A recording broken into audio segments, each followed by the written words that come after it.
we'll discuss about refraction of light through a rectangular glass block or rectangular glass slab. So here we have a rectangular glass block A, B, C, D, and as you can see here, the light ray, it firstly strikes this surface, the surface AB of this rectangular glass slab. So it must be our incident ray. Here we draw the normal. So as you can see here, the light ray, it travels from rarer medium. This medium, the first medium here is air, and the second medium in which the light ray has to enter is the denser medium, that is glass. So the speed of light, it will decrease, and as a result the light ray, it will bend towards the normal. So the light ray, it bends towards the normal. This is our angle of incidence and this is our angle of refraction. I'll mention it here. This angle, this is the angle of refraction.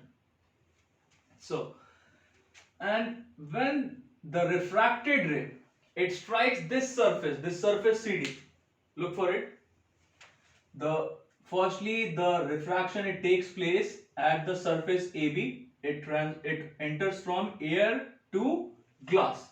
Now when the refracted ray strikes this surface, the surface CD, then again refraction will take place, because this time the refracted ray that was traveling inside this slab, inside glass medium, it after striking this surface CD, it will again pass from one optical medium to another. That is, from this time it will pass from glass to air. Initially it passed from air to glass. Air was first medium and glass was second. But this time, in this case of refraction, the light ray, it travels from glass to air. That is, this time glass is the first medium and this is our second medium, that is air is our second medium in the second case of refraction. So as you can see here, this time light ray has to travel from glass to air, that is from denser to rarer medium, and I told you about it that when the light ray travels from denser to rarer medium, it moves away from the normal. So it moves away from the normal, making an angle. We'll name this angle as E, that is known as the angle of emergence, and this ray, it is known as the emergent ray. As the term sounds, as it is known as emergent ray. Why so? Because this time the light ray, it travels from air to glass, and then again when the refraction takes place for the second time, it again comes back to the same medium, that is in air. So it emerges out. It comes out of this rectangular glass block, so it got the name emergent ray. Now as you can see here, this is also normal and this is also normal. So these two normals, they are parallel to each other. This and this normal, they are parallel to each other, and this is the light ray, it acts as a transversal. So this angle, it must be equals to this angle. So we can write it over here. This is also angle R. Keep it in mind. For this, the first time when refraction takes place, this was the angle of refraction.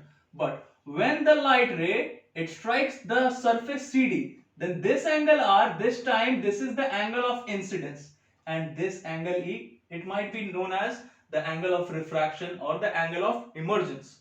So we have a relation for it. This emergent ray, I'll produce this line. The incident ray, the direction of incident ray, this is the direction of incident ray, and we have a relation for it. If you are asked that what happens when the refraction of light takes place through a rectangular glass block, then this is the diagram, schematic diagram for this case. And this incident ray, I'll mention it over here. The incident ray, the direction of incident ray is parallel to the emergent ray. or we can say that the emergent ray is parallel to the direction of incident ray. We are using this term direction of incident ray because this ray, it is not the incident ray, because after refraction it bends towards the normal, and when the refraction takes place twice, for the second time it moves away from the normal. So this was the initial path of the light ray and we produced it along this direction. So this is the direction of the incident ray and not the incident ray. Keep it in mind. You will never use the term incident ray only here. You will write direction of incident ray. This dotted line, it is an imaginary line that is made by us. So it is the direction of incident ray. And the emergent ray, the path of the emergent ray, it is parallel to what? Parallel to the direction of incident ray.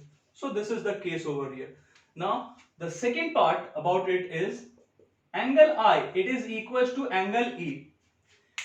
You might be asked about it, that what is the relation between angle of incidence and angle of emergence. So the angle of incidence, it is equals to the angle of emergence. If you are asked that how is this possible, that how is this relation coming, you have to derive it. I'll make it very simple for you. In this case, when the refraction takes place for the first time at the surface AB, I'll mention it here, refraction takes place at the surface AB, then according to the laws of refraction, what will be our case here? Mu G A, that is the refractive index of glass with respect to air, because in this case when the refraction was taking place at this surface, air was the first medium and glass was the second medium. So the refractive index of glass with respect to air, it will be equals to sine I by sine R. Now in the second case, when the refraction takes place at the surface CD, that is for the second time. So in this case, light has to travel from glass to air, that is glass here is the first medium and air here is the, I'll mention it here, air here is the second medium. So if we find refractive index of air with respect to glass, it will be equals to sine R, that is in this case it is the angle of incidence. I'll mention it here, angle of incidence. Here the angle R is the angle of incidence and angle E, it is the angle of refraction. So we can write over here sine R by sine E. I think it must be very clear to you. Now suppose this is the first equation and this is the second, and we multiply both of them. Suppose we find the multiplication, the product of mu GA and mu AG. Putting the values of these two things, these two parts, that is sine I by sine R multiplied by sine R by sine E. As you can see here, and one more thing, mu GA, according to principle of reversibility, in the place of mu AG, can we write over here mu GA? According to principle of reversibility, it will be equals to reciprocal of mu GA. So on the right hand side, this sine R, they got cancelled, sine I by sine E, and they also get cancelled. So what do we conclude here? This is 1 sine I by sine E, and if we transfer this sine E on the left hand side, cross multiplication, then sine I is equals to sine E, and as you know, comparing these two parts sine I and sine E, we get angle I is equals to angle E. So this was the part to be derived, that is angle of incidence is equals to angle of emergence. I think it must be very clear to you. Now we move to the next part in the same topic, that is about the factors that can affect the lateral displacement. Lateral displacement is a very simple term related to this topic only. This is the lateral displacement, as the term sounds. Lateral means side by side. And the displacement here, we are talking about the shift of the emergent ray from the original path, from the direction of the incident ray. So this part, it is our, suppose we are denoting it, the lateral displacement with small l. I'll mention it here, lateral displacement. What is this lateral displacement? The perpendicular shift of the emergent ray from the direction of incident ray.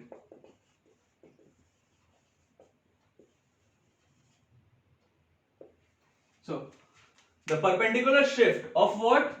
Initially, this was the path of light ray of the incident ray, and after being refracted for 2 times, the refraction takes place for 2 times, once at this surface and the next time at the surface CD. So, after being refracted for 2 times, the light ray, it is shifted. The emergent ray, it is shifted from its original path. This must be the original path of the incident ray, but the light ray, it comes out from this position. This is the emergent ray. So the shift, the perpendicular shift of the emergent ray from what? From the initial direction, from the direction of the incident ray. So this shift, it is known as the lateral displacement. Now we can move to the next part, that is about the factors affecting lateral displacement. The very first part, drop this part firstly.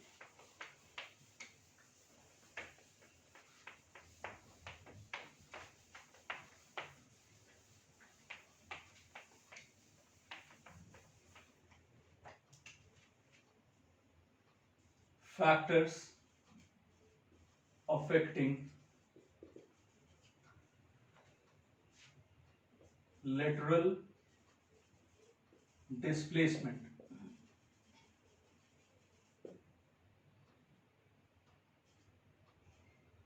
So in this part, the first factor is the thickness of glass slab. Now I'll make it very clear to you. Suppose that we have increased the thickness. We have increased the thickness of this glass block. Then what will be the condition here? Initially, the light ray, it travels from this position to this position when this was the thickness of the glass block, and it comes out from the glass block from this position. But if we increase the thickness, now the thickness is increased. Suppose the thickness is increased by this much. Suppose this is x centimeter or x units. So it is increased, the thickness is increased by this much. Then what will be the condition here? It's very simple. Now the light ray, it won't emerge out from this position.